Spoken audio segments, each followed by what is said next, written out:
గురువుగారు మనం హిందువులు మాత్రమే బొట్టు పెట్టుకుంటాం. సో, బొట్టుకి ఉన్న ప్రాధాన్యత ఏంటి? నిజంగానే దానికేమైనా సైంటిఫిక్ రీజన్ కూడా ఉందా? మంచి ప్రశ్నమ్మా. బొట్టు అనేటటువంటిది వైదిక సంప్రదాయానికి మాత్రమే ఉన్నటువంటిది. ఎందుకు అంటే, ఈ శరీరం అంతా గూడా మనకి అనేకమైన నాడీ వ్యవస్థలతోటి నిండి ఉంది. చాలా అద్భుతమైన ఎనర్జీస్ లోపల ఫ్లో అవుతున్నాయి. ఎనర్జీ లేకపోతే బాడీకి ఉనికి లేదు. ఇప్పుడు ఈ శరీరము లోపల 3 రకాలైన నాడులు ఇక్కడ కలుస్తాయమ్మా. ఇడ, పింగళ, సుషుమ్న అని. అదేవిధంగా మనోమయ చక్రము అనే ఒక చక్రం ఉంటుంది ఇక్కడ. ఈ భాగంలో ఉంటుంది. అందరూ కనుబొమ్మల కింద అక్కడ పెడుతూ ఉంటారు. కాదు, ఇక్కడ పెట్టుకోవాలి. ఆ భాగములో మనము ఎరుపు వర్ణంలో బొట్టు పెడతాం. ఏమ్మా, ఎరుపు వర్ణంలో బొట్టు పెడతాం. ఈ ఎరుపు వర్ణంలో ఎందుకు పెడుతున్నాం అంటే, red colour absorbs light more. ప్రపంచంలో నుంచి లైట్ని ఎక్కువ ఎరుపు అబ్జార్బ్ చేస్తుంది. అవునా? ఇప్పుడు కొంచెం ఎవరికైనా కాస్త సైకలాజికల్గా ఇబ్బంది కానీ ఇల్నెస్ ఏదైనా ఉంటే కరెంట్ షాక్స్ ఇస్తారు. ఇచ్చినప్పుడు ఈ మధ్యలో ఒక నరం ఉంటుంది. అది కాంట్రాస్ట్ అయితే ఎమోషనల్గా చాలా వీక్ అయిపోతారు. ఓకే. అది ఎక్స్పాండ్ అయ్యి కరెక్ట్గా ఉండాలి. ఈ ఎక్స్పాండ్ అవ్వాలి అంటే ఇక్కడ మనం బొట్టు కనుక పెడితే రెడ్ కలర్ లైట్ని ఎక్కువ అబ్జార్బ్ చేస్తుంది. ఎప్పుడు ఎనర్జీ ఒకటే ఫామ్లో ఉండదు. లైట్ ఎనర్జీ హీట్ ఎనర్జీ కింద మారుతుంది. Energy transforms from one form to another, మనకు తెలిసిందే. ఈ రెడ్ కలర్ లైట్లో నుంచి ఎనర్జీని తీసుకున్నప్పుడు అది లోపలికి వెళ్ళి ట్రాన్స్ఫార్మ్ అయ్యి హీట్ ఎనర్జీ కింద ఎప్పుడు అక్కడ దాన్ని సస్టైన్ చేసి మెయింటైన్ చేస్తుంది. సో డిప్రెస్, మూడ్ స్వింగ్స్, ఇబ్బందులు వీటన్నిటి నుంచి కూడా మనల్ని కుంకుమ కాపాడుతుంది. తర్వాత దృష్టి అనేది ఒకటి ఉంటుంది. దీని మీద మళ్ళీ ఇంకో ప్రశ్న అడిగినప్పుడు చెప్తానమ్మా. దృష్టి అని ఉంటుంది. ఈ విశేషమైనటువంటి ఇతరుల యొక్క దృష్టి, ఇప్పుడు బొట్టు ఉందనుకోమ్మా, నీకు తెలియకుండానే ముక్కు, మూతి అన్నిటి మీద ఎట్లా వెళ్తుందో ప్రత్యేకంగా బొట్టు మీదకి అట్లా దృష్టి వెళ్తుంది ఎవరికి అయినా.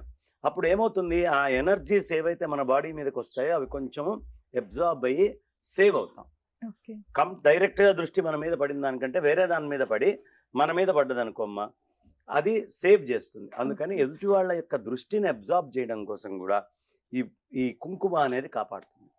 సో ఇది పెట్టుకోవడం వల్ల కొంచెము ఆ చక్రం, మనోమయ చక్రము అనేటటువంటిది అది యోగ్యంగా ఉంటుంది. మన మనస్సుని నియంత్రణలో ఉంచుకోవాలంటే బొట్టు, ఎదుటి వాళ్ళ యొక్క ఇది నుంచి వచ్చేటువంటి దోషాలని కాపాడాలన్నా బొట్టు కాపాడుతుంది. అందుకని బొట్టు పెట్టడము అనేది, తిలకం దిద్దడము మనకు అది సంప్రదాయం. ఆడా మగా తేడా లేకుండా అందరూ బొట్టు పెట్టుకోవాలి. ఇందాక మీరు అన్నట్టు నరదృష్టి అని, నరఘోష అనేది ఉంటుందా? ఒకవేళ ఉంటే దాన్ని ఎలా ఓవర్కమ్ చేయాలి? మా నర దృష్టి ఉంటుంది, నర ఘోష ఉంటుంది, రెండు ఉంటాయి. రెండిటికి తేడా ఏంటి అంటే, ఇప్పుడు నువ్వు బాగున్నావు అని ఇలా తెలియంగానే చూసేటటువంటి ఓ దృష్టి ఉంటుంది.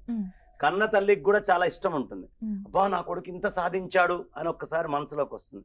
అందుకని దిష్టి తీసేటప్పుడు నా దిష్టి, ఊళ్ళో వాళ్ళ దిష్టి అన్నీ పోవాలని తీస్తారు. ఏమా దృష్టి తీయడము అంటారు. ఈ దృష్టి అనేటటువంటిది ఇది.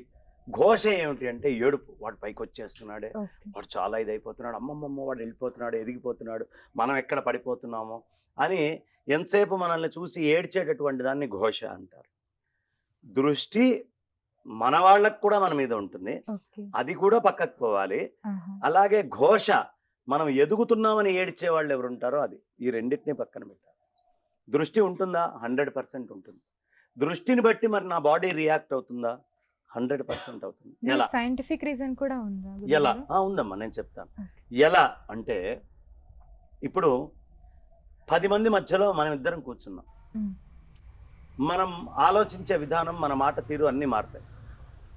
మీ అమ్మగారు పక్కన ఉన్నారు, అప్పుడు నీ బాడీ లాంగ్వేజ్ పనిచేసేది వేరుంటుంది.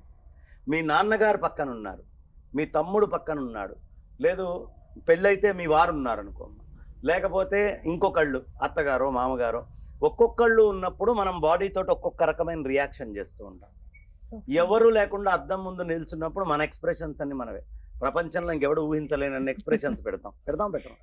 అంటే దీంట్లో అద్భుతమైనటువంటి అర్థం ఏమిటి అంటే, ఎదుటి వాళ్ళ దృష్టిని బట్టి మన బాడీ స్పందిస్తుంది. ఇది ఒకటి పక్కన పెడదాం. ఎదుటి వాళ్ళ దృష్టిని బట్టి, ఆ దృష్టి అనేటటువంటిది నల్లిఫై చేసుకోవాలి ఎవరైనా. ఏమ్మా, ఇప్పుడు ఎవరో అక్కర్లేదమ్మా, నీ ముందరకు వచ్చి ఒకసారి ఆశ్చర్యంగా ఇలా చూస్తున్నారనుకోమ్మా, ఆ చూపుతోటే నీలో మార్పు వస్తుంది. చూపు నిన్ను ఇంపాక్ట్ చేస్తోందా చేయట్లేదా? కోపంగా ఇలా చూశారు, ఇంపాక్ట్ ఇంపాక్ట్ చేస్తోందా లేదా? చేస్తుంది. అంటే ఆ దృష్టి వల్ల నీ లోపల ఫోటాన్స్లో ఎనర్జీలో చేంజెస్ వస్తున్నాయి. ఇది ప్రత్యక్షంగా కనిపిస్తోంది కదా, అవును. దృష్టి ఉంది. ఇంకొకటి చెప్తాను, క్వాంటమ్ ఫిజిక్స్లో అబ్జర్వర్స్ ఎఫెక్ట్ అని ఉంటుందమ్మా. అబ్జర్వర్స్ ఎఫెక్ట్ అంటే ఈ ఫోటాన్స్ ఉంటాయి చూసావా, ఎవరైనా చూస్తున్నప్పుడు ఒకలాగా బిహేవ్ చేస్తాయట, ఎవరు చూడనప్పుడు అది క్వైట్ భిన్నంగా దాని ఇష్టం వచ్చినట్టు అది బిహేవ్ చేస్తుందట, డిఫరెంట్గా. ఓకే. అలాగే ఎవరైనా దృష్టి పడుతున్నప్పుడు మన బాడీ లోపల ఫోటాన్స్ కూడా డిఫరెంట్గా యాక్ట్ చేస్తాయి. మనం ఎందుకు గురువుల దగ్గరికి పెద్దల దగ్గరికి వెళ్ళి దండం పెట్టి వాళ్ళ చూపు మన మీద పడాలి అని కోరుకుంటామో తెలుసా అమ్మ? భగవంతుడి గుడికి కానీ అక్కడికి వెళ్ళి మొట్టమొదట ఇవన్నీ తీసి చూపు స్వామివారిది పడాలి అని కోరుకుంటామో తెలుసా అమ్మ? ఈ దృష్టి ఏవైతే బయట నుంచి వస్తున్నాయో అవన్నీ నల్లిఫై కావాలంటే మహాత్ముల యొక్క దృష్టి మన మీద పడితే, అందుకని ఎవరైనా మహాత్ముల దగ్గరికి వెళ్ళినప్పుడు మనకు తెలియని ఒక పీస్ వస్తుంది, మనసు లోపల అబ్బా ఇంత ప్రశాంతంగా ఉంది అనిపిస్తుంది. కారణం ఏమిటి అంటే నల్లిఫై చేస్తారు మిగతా దృష్టులన్నిటినీ కూడా. వాళ్ళ యొక్క మంచి సదాలోచన, మనం బాగుండాలి అనే దృష్టి ఏదైతే ఉంటుందో, వీళ్ళు జ్ఞానవంతులు కావాలి, వీళ్ళు తరింపబడాలి అనేటటువంటి తపన ఏది ఉంటుందో అది మనల్ని కాపాడుతుంది. అందుకని అబ్జర్వర్స్ ఎఫెక్ట్ అంటారు. ఈ అబ్జర్వర్స్ ఎఫెక్ట్ ఫోటాన్స్ మీద ఉన్నప్పుడు మన బాడీ లోపల ఏమున్నాయమ్మా? చార్జ్డ్ పార్టికల్స్ అవే కదా ఉంది, ఇవి కూడా డిఫరెంట్గా రియాక్ట్ అవుతాయి కదా. సో దాన్ని నల్లిఫై చేయడానికి అనేకమైనటువంటి పద్ధతుల్ని చెప్పారు మనకి.